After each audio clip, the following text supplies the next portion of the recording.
Come here. Hello, my name's Katie. I'm going to be your nurse today. Okay. First, I'm just going to close the curtain and provide privacy and just wash my hands. Can you verify your name and date of birth for me? Ed Jones, 6/6/1986. Alright, perfect. And I know you just told me your name and your date of birth. Do you know what time it is? About 3 o'clock, probably. And do you know why you're here? Seeing the doctor. And do you know who the current president is? Trump.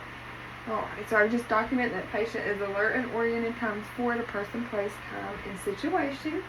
Just upon general inspection, I see your skin color is appropriate for ethnicity, your pigmentation is even, all your facial features look symmetrical, your head is round, and do you mind if I touch you?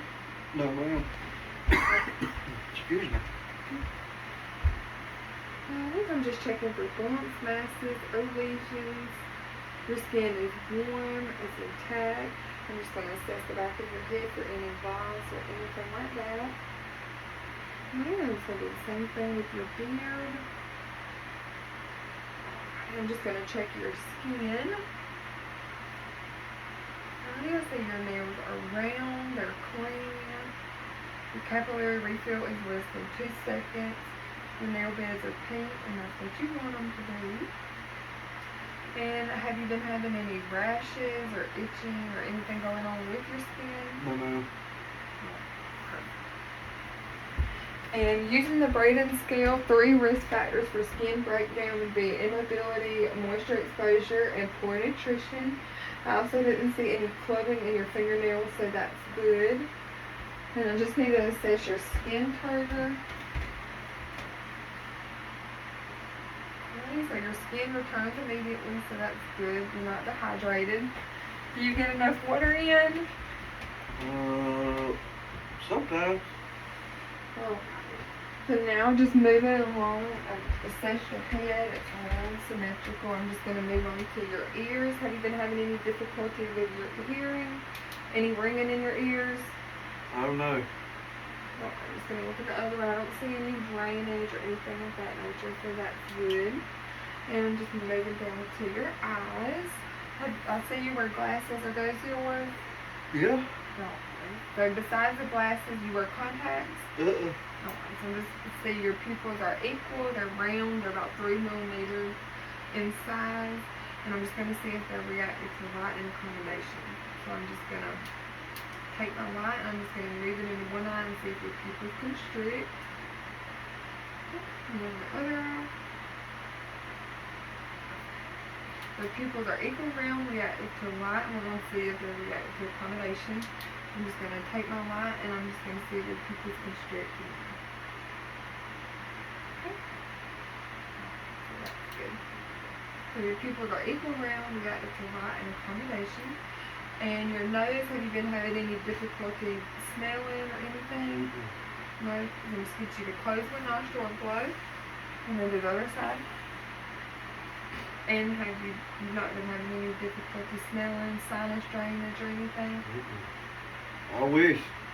So now I'm just going to get you to open up your mouth for me. So I see you don't have dry mucous membranes. I don't see any missing teeth or caps or anything. Okay, you can close your mouth. I'm just going to get you to swallow for me.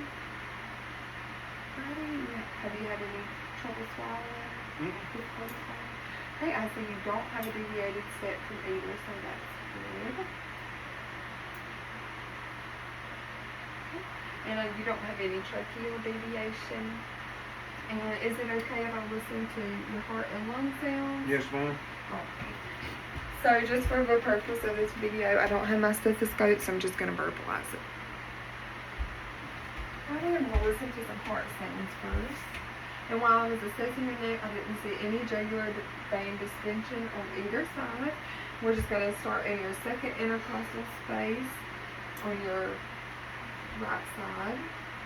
And in your second intercostal space on the right side, I'm in your aortic area. Without picking up my stethoscope, I'm going to move over to the second intercostal space on the left side. This is your pulmonic. Moving down to the third intercostal space, this is your Erb's point.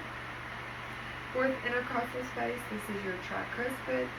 and fifth intercostal space. This is your mitral or apical point of maximal impulse. And then S1, I hear S1 and S2 sounds. I don't hear any murmurs.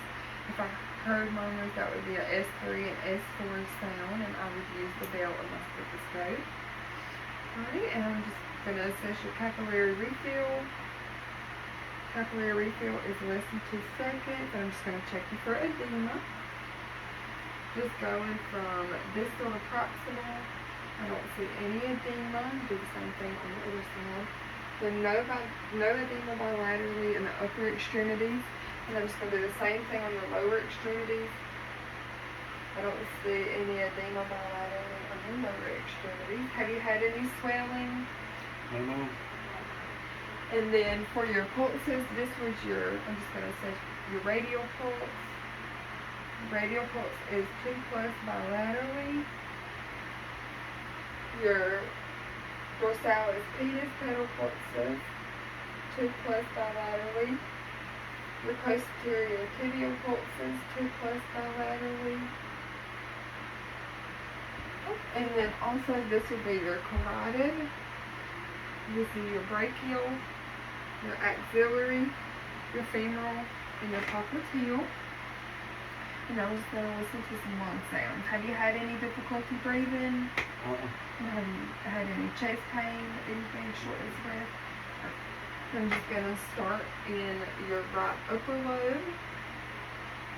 Moving over to your left upper lobe, your left lower lobe, and your right middle lobe, your right lower lobe on your lateral side, and then your left lower lobe on your lateral side. No adventitious breath sounds noted. I'm just going to listen to some lung sounds on the back. I'm going to get you to sit up for me. I'm sorry. Okay. I'm just going to listen to your left upper lobe. Moving over to your right upper lobe. Your right lower lobe. And your left lower lobe. So no adventitious breath sounds noted. Breathing is even, non-labored. We would describe this as eupneus. You can sit back. You can sit back in the bed. And if you couldn't move, you were immobile, I would instruct you on the turn, cough, and deep breathe technique. You would just turn over, cough, and take a deep breath. This would just clear up any mucus or secretions you may have deep down. And also, are you familiar with the insulated spirometer? You know what that is? Right, so this is what it looks like. I'm just going to pretend. I want you to do this 10 times an hour, so just every commercial break, just use it. Take a deep breath in for about 2 to 3 seconds. Inhale and then exhale, okay? Okay. Alright. Now, have you had any joint pain, any difficulty walking, or anything of that nature? Alright, so first, before we do that, I'm just going to listen to some vowel sounds. So just lay back for me. Have you had a bowel movement today? Oh, yeah. Recently? Are you having any difficulty passing gas? Oh, no. What about urinating? You having any trouble urinating? No, ma'am.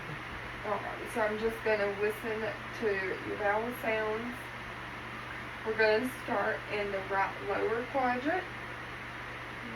Moving up to your left, your right lower quadrant, and then your right upper quadrant.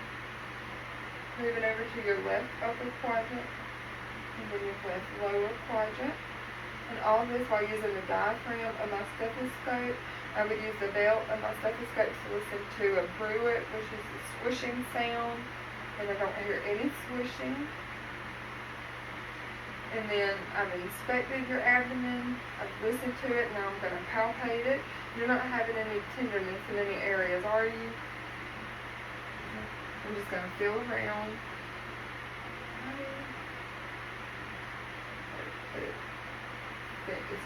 It's flat, it's well-rounded, it doesn't feel like any hard knots or anything like that, so that's good. Alright, now we're just going to assess your upper and lower extremities. I'll have you sit on the edge of the bed.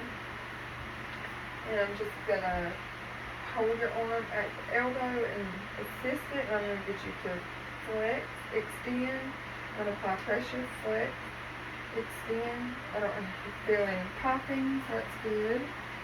And then flex, extend, apply some pressure, flex, extend. And then I'm going to do this, let's do this. I'm going to do your wrist. I want you to flex, extend, flex, extend. And I'm supporting the wrist, flex, extend, flex, extend. I think I'm just going to do your lower extremities. I'm going to support you at the knee. I want you to flex, extend, flex, extend. Okay, the same thing with the next one. Flex, extend, flex, extend. Oh. So you have a full strength range of motion, 5 out of 5. I'm just going to get you to pull on my hand for me. Oh, yes, you got good strength.